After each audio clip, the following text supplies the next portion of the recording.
Hello student, very good evening. I hope you are fine. Welcome to expert classes by Manju ma'am. Student, आज मैं आप लोगों के लिए जो बच्चे हमारे बीए या BSc first semester home science major paper home science में आप लोगों का जो कि एग्ज़ाम जो है 4 फरवरी को होने वाला है. ठीक है, आप लोगों का पेपर कब है? तो 4 फरवरी को आप लोगों का होम साइंस का पेपर है.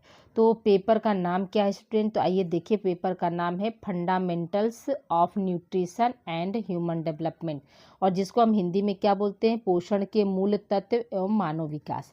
आज आप लोगों के लिए हम सेक्शन ए लेके आए हैं स्टूडेंट. लेकिन आप लोग ध्यान दीजिएगा कि आप लोग पहले एग्ज़ाम में याद रखिएगा कि एग्ज़ाम में आप लोगों को क्या करना है. सबसे पहले आप लोग सेक्शन सी यानी लॉन्ग क्वेश्चन सबसे पहले आप करेंगे.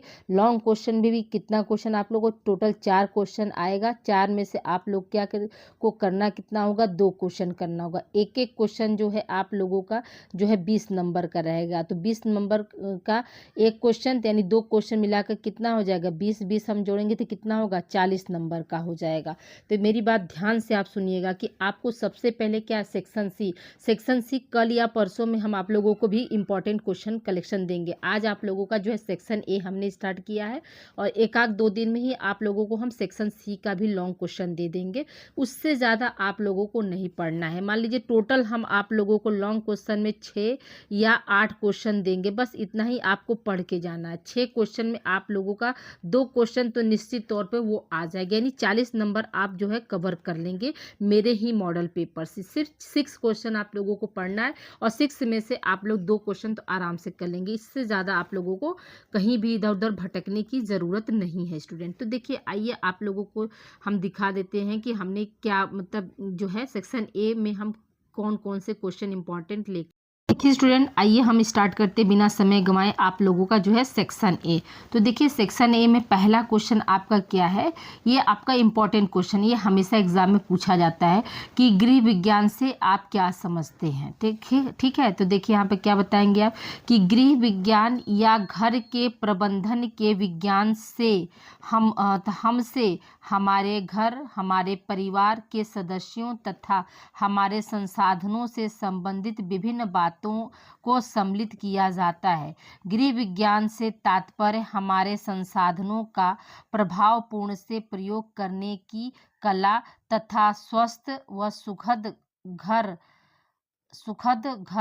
और सफल पेशे को प्राप्त करने का विज्ञान है. आइए देखिए, परिभाषा भी हम देख लेते हैं. देखिए, अब इसको आप लोग मतलब जो है 2-3 बार इसको देख लीजिए, या समय है अभी आप लोग के पास तो इसको आप लिख कर याद कर लीजिएगा कि गृह विज्ञान से आपका क्या संबंध है. तो याद रखिएगा, गृह विज्ञान या घर के प्रबंधन के विज्ञान से हमसे हमारे घर, हमारे परिवार के सदस्य जितने होते हैं, हम जो भी परिवार में जो भी संसाधन उपयोग करते हैं वह मतलब उससे जो है आपका संबंधित जो है वही गृह विज्ञान के अंतर्गत आता है.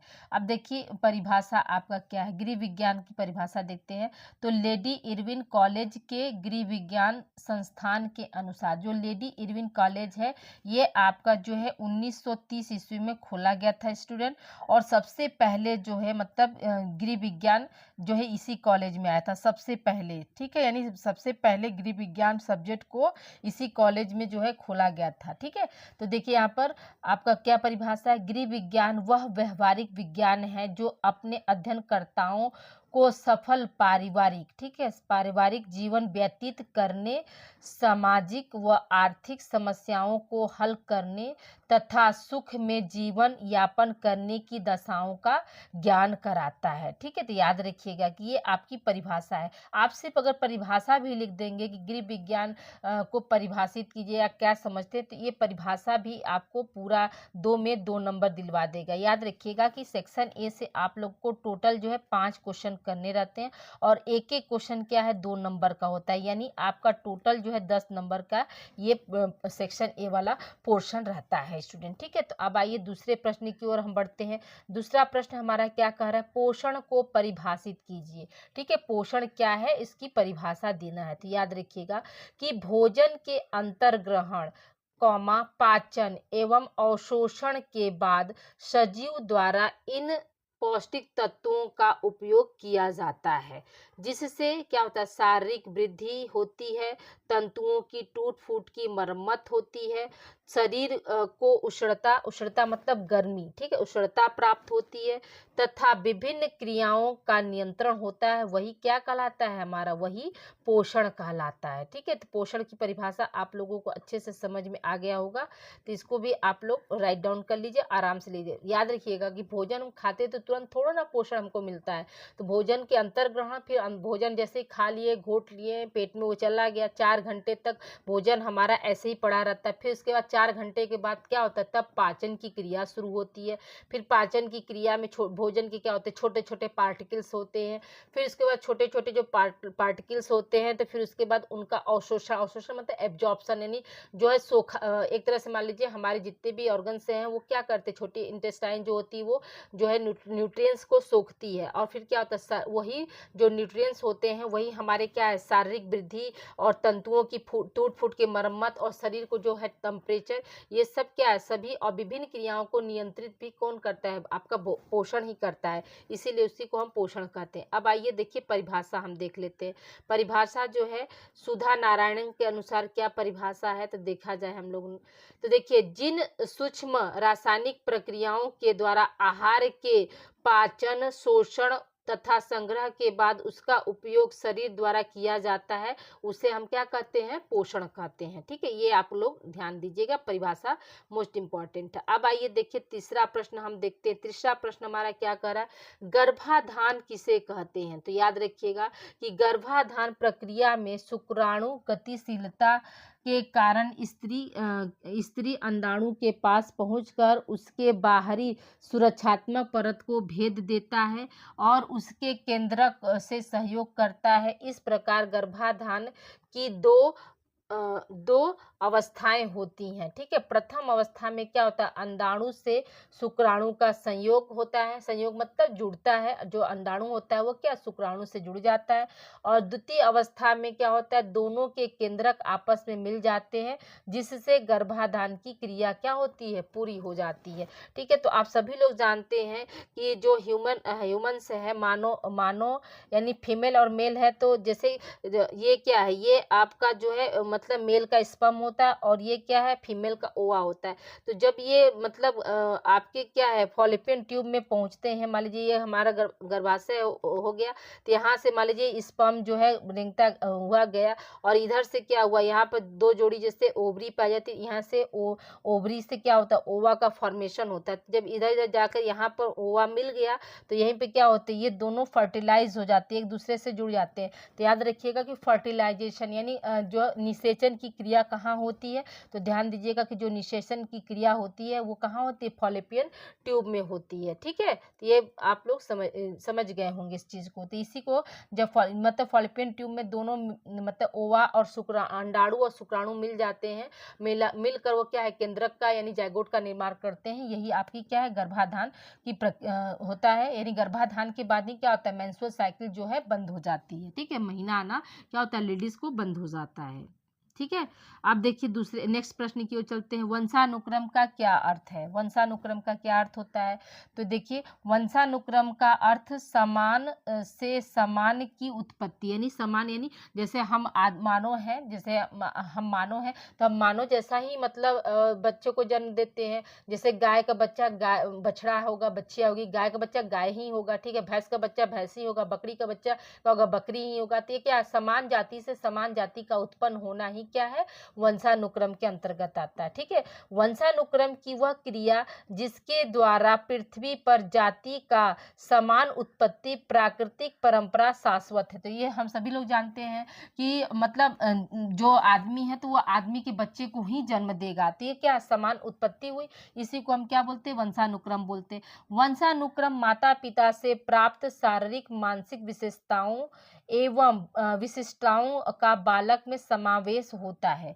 ठीक है, तो यहाँ पे क्या है, देखिए वंशानुक्रम क्या है, माता पिता से प्राप्त शारीरिक मानसिक जो विशेषताएं होती हैं, जैसे शारीरिक विशेषताएं मतलब क्या, बालों का रंग, आँखों का रंग, ठीक है, मतलब चेहरे का कलर, ये सब क्या होता है, आपके माता पिता से मिलते हैं ना। तो यही चीज़ यहाँ पर बताया जाए कि वंशानुक्रम से क्या होता है, वंशानुक्रम एक पीढ़ी से दूसरे पीढ़ी को हस्तांतरित करने वाला मतलब गुणों को क्या करती है, हस्तांतरित करती है, अपने प्रोजनी को को जो है कायम रखती है, वही हमारा क्या है, वंशानुक्रम होता है। अब देखिए जेपी थॉमस के अनुसार क्या परिभाषा दिया है।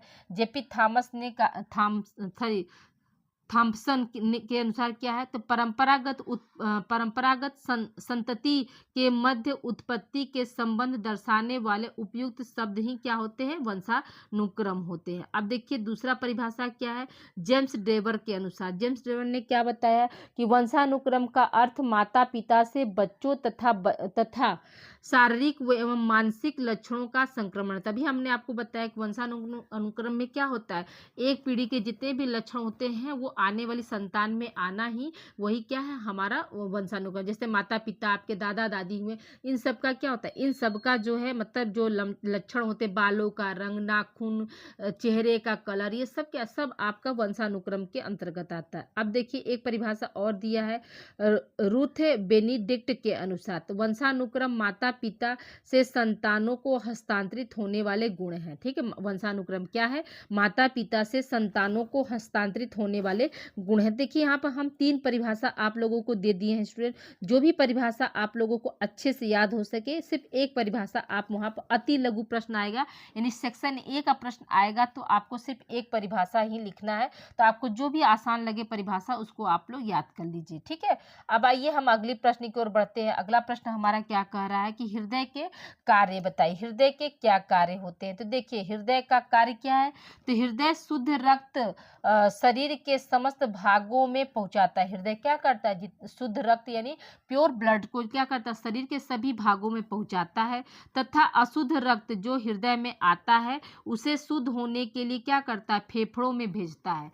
ठीक है, हृदय का कार्य क्या है, शुद्ध रक्त को पूरे शरीर के हर कोशिका तक, मतलब हर अंग तक पहुंचाता है। उसके बाद क्या है, अशुद्ध रक्त जैसे ही उसके हार्ट में आता है फिर वो क्या करता है, फिर वो मतलब उसको शुद्ध होने के लिए फेफड़े के पास भेजता है, तथा फेफड़ों से शुद्ध रक्त ग्रहण कर संपूर्ण शरीर में फिर भेजता है। फिर क्या करेगा, फेफड़े से फिर शुद्ध रक्त लेगा और उसको भी क्या करेगा, फिर वो शरीर के संपूर्ण अंगों तक उसको भेजता है। ठीक है, ये आप लोग को समझ में आ गया। अब देखिए अगला प्रश्न हमारा क्या है, पोषक तत्वों के नाम बताइए, पोषक तत्वों के नाम लिखिए, सॉरी। तो यहाँ पे क्या है, पोषक तत्वों के नाम ने निम्न लिखिए। तो देखिए स्टूडेंट, आप लोग जो है को करिकुलर में मेरे क्लास को आप लोगों ने भली भांति पढ़ा होगा। ठीक है, तो को करिकुलर में हमने आप लोगों को डिटेल लेक्चर में आप लोगों को हमने पोषक तत्व के बारे में एकदम बिल्कुल एक एक पोषक तत्व के बारे में, कार्य के बारे में, सब कुछ के बारे में हमने आप लोगों को एकदम डिटेल लेक्चर दिया है। और उसके MCQ, जो बच्चे आज हमारी पहली बार ये क्लास देख रहे हैं तो वो चैनल को सब्सक्राइब कर देंगे और प्लेलिस्ट के जरिए जाकर अपनी को करिकुलर की तैयारी बहुत अच्छे से कर सकते हैं। आप लोग याद रखिएगा कि इस चैनल पे आप लोगों का को करिकुलर हमने जो है 6 सेमेस्टर का कंप्लीट कर दिया, यानी आपको BA में क्या है 6 सेमेस्टर तक पढ़ना है ना, तो 6 सेमेस्टर के पूरे कोर्स आप लोगों का को करिकुलर के A to Z यहाँ पर कंप्लीट है। तो आप एक बार इस चैनल से जुड़ जाएंगे तो आप 6 सेमेस्टर तक फ्री एंड कॉस्ट, कोई आपको पेमेंट नहीं देना है स्टूडेंट, आप फ्री एंड कॉस्ट यहाँ पर स्टडी अपनी कंटिन्यू कर सकते हैं। तो देखिए अब आगे आप लोग जो है इस वीडियो को अधिक से अधिक शेयर करिए। इस पर जो है आप लोगों का हमने होम साइंस का भी क्लासेस देखिए कंटिन्यू कर दिया है। आप लोग को जैसे ही आप लोग सेकेंड सेमेस्टर में जाएंगे, आप लोग को सेकेंड सेमेस्टर में आप लोगों को मेजर होम साइंस के साथ साथ को करिकुलर जो भी आप लोगों का होगा वो हम आप लोगों को पढ़ाने के लिए, तो हम 6 सेमेस्टर पढ़ा चुके हैं, लेकिन मॉडल पेपर के जरिए फिर से एक न्यू बैच आप लोगों का मैं स्टार्ट करूंगी। ठीक है, तो आइए देखिए हम क्या प्रश्न हमारा क्या था, पोषक तत्वों के नाम बताइए। तो पहला पोषक तत्व क्या है आपका, कार्बोहाइड्रेट है, दूसरा क्या वसा है, तीसरा आपका प्रोटीन, चौथा विटामिन और चौथा खनिज और पांचवा विटामिन और छठवां क्या है जल। तो ये आपके क्या पोषक तत्वों की संख्या कितनी होती है, तो याद रखिएगा पोषक तत्वों की संख्या कितनी होती है, 6 होती है। पहला क्या है आपका कार्बोहाइड्रेट, दूसरा आपका वसा, तीसरा आपका प्रोटीन, चौथा आपका खनिज लवण, पांचवा विटामिन और छठवां क्या होता है जल। यही 6 जो एलिमेंट्स होते हैं जो कि शारीरिक वृद्धि विकास के लिए जो है लाभदायक होते हैं। ठीक है, तो आई होप यहाँ तक आप लोग को क्लियर हो गया होगा। अब आइए अगले प्रश्न की ओर बढ़ते हैं स्टूडेंट। अगला प्रश्न हमारा क्या कह रहा है, कोशिका क्या है, सेल्स क्या है।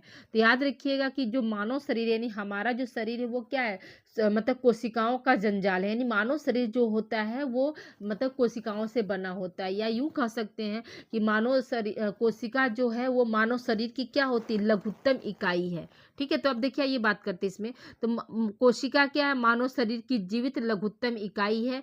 कोशिका की खोज सर्वप्रथम 1665 ईस्वी में रॉबर्ट हुक ने की थी। मानव शरीर कोशिकाओं से बना हुआ है। ठीक है, यह कोशिकाएं स्वतंत्र रूप से सांस लेती हैं। ठीक है, सांस लेती हैं, पोषण प्राप्त करती हैं, इनमें गति होती है, वृद्धि होती है तथा इनका अंत भी होता है। ठीक है, हम सभी लोग जानते हैं कि जो सेल्स होते हैं वो मरते हैं, फिर नए सेल्स बनते रहते हैं। बॉडी में क्या होता है, जो सेल्स हैं पुराने सेल्स मरते हैं, न्यू सेल्स का क्या होता है, ओरिजिन होता रहता है। तो नई कोशिकाओं का जन्म होता है। यही विशेषताएं उनके जीवित होने का प्रमाण है। प्रत्येक कोशिका का अपना एक अलग अस्तित्व होता है। ठीक है, तो ये क्या है, आपको कोशिका के बारे में इतनी बातें ही बस आप लोगों को जरूरी है लिखना। आप इतना लिख देंगे, आपको 2 में 2 नंबर आप लोगों को डेफिनेटली मिल जाएगा। हर क्वेश्चन क्या 2-2 नंबर का होगा। इसमें देखिए हम 10 क्वेश्चन आप लोगों को लिए हैं।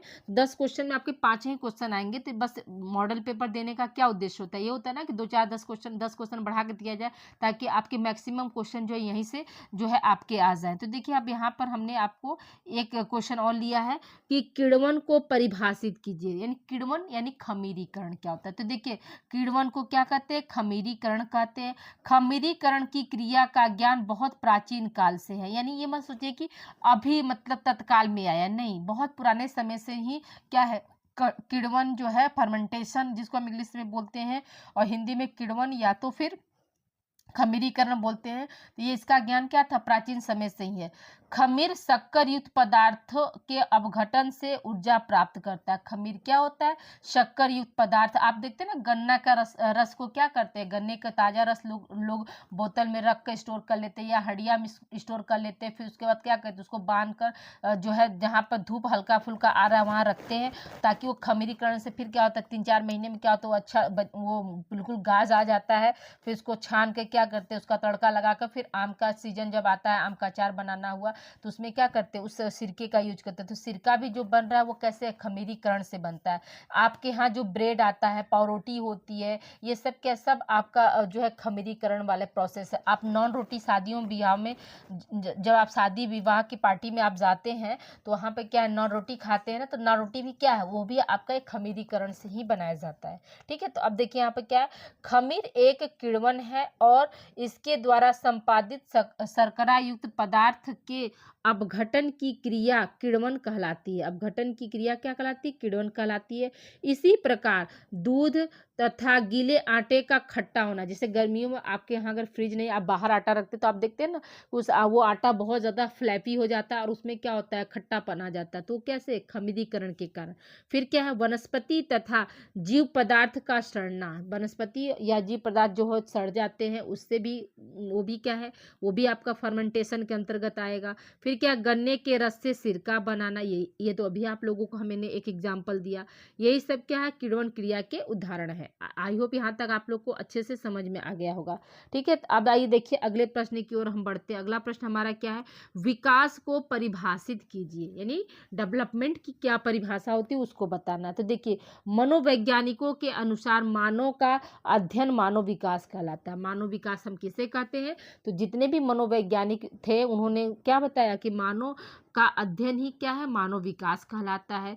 दैनिक जीवन में प्रत्येक मनुष्य का अलग अलग व्यवहार होता है और अपने जीवन की विभिन्न परिस्थितियों में, ठीक है, परिस्थितियों में अलग अलग तथा भिन्न भिन्न तरीकों से प्रतिक्रियाएं व्यक्त करता है। मनुष्य जिज्ञासु प्रवृत्ति का है तो वह प्रवृत्ति का है, अब तो उसने स्वयं के विषय में सोचना भी क्या किया, प्रारंभ कर दिया है।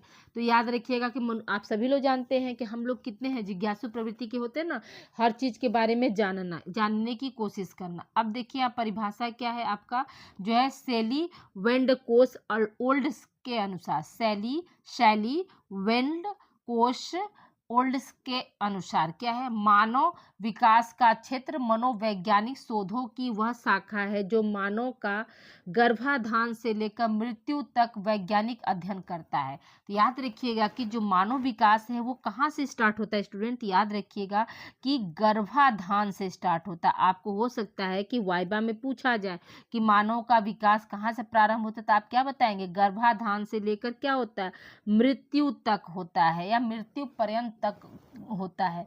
आप ये मत कहिएगा कि नहीं मानव विकास का जो है, मानव का विकास जो है जन्म के बाद होता है, नहीं, जैसे ही आप अपनी माँ के पेट में अवतार लेते हैं तैसे ही क्या होता है, आपका विकास जो है, डेवलपमेंट जो है वो शुरू हो जाता है। और कब तक चलता है, तो मृत्यु तक चलता है। कैसे चलता है, जैसे शारीरिक विकास हुआ, मानसिक, जैसे सोचने की प्रवृत्ति क्या होती है, हम सोचने की प्रवृत्ति, तर्क लगाने की प्रवृत्ति जो होती है, ऐसा तो नहीं ना कि उसके लिए एज बंद गया कि नहीं 20 साल के बाद आपकी सोचने की शक्ति कम हो जाएगी, 40 साल के बाद एकदम आप एकदम खत्म हो जाएगा सोचने की शक्ति, काम करने, ऐसा नहीं ना। वो क्या है, वो आपका मानसिक विकास, सामाजिक विकास, संवेगात्मक, ये सारे विकास क्या होते हैं, आपके चलते रहते हैं। ठीक है, आई होप यहाँ तक आप लोग को समझ में आ गया होगा। अब आइए देखिए हम प्रोटीन के कार्य क्या क्या होते हैं। तो देखिए प्रोटीन के कार्य क्या निम्नलिखित है। पहला कार्य क्या है, शरीर को ऊर्जा प्रदान करना। शरीर को यानी जब हमारी बॉडी में कार्बोहाइड्रेट और वसा की अनुपस्थिति हो जाती है, याद रखिएगा कि जब दो एलिमेंट्स जो जो दो पोषक तत्व हैं आपके, कार्बोज या जिसको हम कार्बोज तो हम शॉर्ट फॉर्म में करें, वैसे क्या कहते हैं, कार्बोहाइड्रेट। तो वसा और कार्बोहाइड्रेट के अनुपस्थिति में क्या होता है, प्रोटीन जो है ऊर्जा देने का कार्य करता है। आपको जो है को करिकुलर में क्वेश्चन बन सकता है कि वसा और कार्बोज की अनुपस्थिति हो तो फिर ऊर्जा किससे मिलती है शरीर को, तो आप क्या बताएंगे, प्रोटीन से मिलती है। फिर क्या, शरीर की वृद्धि एवं विकास में सहायक होता है। तो ये भी बात सही है। हम प्रोटीन को क्या है, प्रोटीन को बॉडी बिल्डिंग बोलते हैं ना, कि प्रोटीन जो होता है वो बॉडी बिल्डर होता है, यानी बॉडी का निर्माण करने वाला होता है। प्रोटीन क्या करता है, जितने भी हमारे टिश्यू जो होते हैं, डैमेज टिश्यू होते हैं, उनकी टूट फूट की मरम्मत कौन करता है, तो आपका प्रोटीन करता है। ठीक है, इसलिए इसको क्या है, बॉडी बिल्डर के नाम से हम जानते हैं। फिर क्या है आपका तीसरा, क्या, तंतुओं के पुनर्निर्माण एवं मरम्मत करना। भी आप लोगों को हमने बताया कि जो सेल्स होते हैं, फाइबर्स होते हैं, वो टूटते हैं तो उनका पुनर्निर्माण कौन करता है, प्रोटीन करता है। फिर क्या, रक्त का थक्का जमाने में फाइब्रिन नामक जो प्रोटीन होती है वो क्या करती है, रक्त के थक्के जमाने में सहायक होती है। हार्मोन्स का निर्माण करने में, ठीक है, मांसपेशियों का संकुचन, ठीक है, मांसपेशियों में जो संकुचन होता है यानी मसल्स का जो है फैलना, ठीक है, और मसल का जो है सिकुड़ना, ये क्या है, ये आपका जो प्रोटीन इसको भी करता है। फिर क्या, जल संतुलन को नियमित करना, सामान्य दृष्टि में सहायक। सामान्य दृष्टि का मतलब क्या हुआ कि आंखों में रोशनी का भी कार्य क्या है, प्रोटीन आपका करता है। विटामिन के निर्माण में सहायक प्रोटीन क्या होता है, आपने सुना होगा कि लोहा हुआ आपका, विटामिन B12 हुआ, फोलेट हुआ यानी फॉलिक एसिड हुआ, ये सब जितने भी विटामिन होते हैं, विटामिन B12 और विटामिन B9, इनको निर्माण में क्या होता है, प्रोटीन जो है सहायक होता है। फिर अगला कार्य क्या है, शरीर के विभिन्न क्रियाओं के संपादन में सहायक, यानी बॉडी के अंदर भोजन ग्रहण करने के बाद जो भी रासायनिक क्रियाएं होती हैं उनमें क्या है, प्रोटीन जो है बहुत ज़्यादा हेल्प करता है या मदद करता है या सहायक होता है। ठीक है स्टूडेंट, तो देखिए ये आपके क्या है आज के, और आप लोग देखिए लास्ट में हमने धन्यवाद भी किया है कि आप लोग जो है वीडियो को, धन्यवाद इसको देखने के लिए, और वीडियो को आप लोग शेयर करना न भूलें। बहुत मेहनत लगती है स्टूडेंट वीडियो बनाने में, तो प्लीज़ आप लोग वीडियो को लाइक करना, ठीक है, और वीडियो को आप लोग शेयर करना ना भूलें। और वीडियो कैसी लगी आप लोग ज़रूर कमेंट करके बताइएगा। और कल या परसों जो है आप लोगों को हम सेक्शन सी का भी क्वेश्चन और सेक्शन बी यानी 4 फरवरी यानी 3 फरवरी तक आप लोगों को मैं पूरे मॉडल पेपर दे दूंगी, और इससे बाहर आप लोगों को कुछ भी नहीं पढ़ना है। तो इसलिए सेशन को आप लोग लाइक कर दीजिए और शेयर करना ना भूलें प्लीज़। आप लोग बहुत आप ही लोग का मुझे सपोर्ट चाहिए स्टूडेंट। जिस तरह से मैं आप लोगों के लिए खड़ी हूँ, तो आप लोग का सिर्फ एक लाइक और एक शेयर जो है हमें भी मोटिवेशन देता है स्टूडेंट। तो प्लीज़ आप लोग ज़रूर से ज़रूर कमेंट करके ज़रूर आप लोग बताइएगा कि आज की क्लास आप लोगों की कैसी लगी। अभी इस समय आप लोग का बीए फर्स्ट ईयर की ही क्लास चलेगी। अगर आपके घर में कोई एमए कर रहा है स्टूडेंट, तो उनको भी आप लोग बता दीजिएगा कि इस चैनल पर जो है एमए यानी मास्टर डिग्री कर रहा है, तो उनका भी हमने गृह विज्ञान से जो मास्टर डिग्री कर रहे हैं, आपके अगर सीनियर दीदी लोग होंगी तो याद रखिएगा, उनको आप बता दीजिएगा कि उनका फर्स्ट पेपर और जो है सेकेंड पेपर यूट्यूब पर उनका कंप्लीट हो गया मॉडल पेपर के रूप में। ठीक है स्टूडेंट, मिलते हैं हम अगली क्लास में। Thank you for watching. Please आप लोग वीडियो को शेयर करना ना भूलें।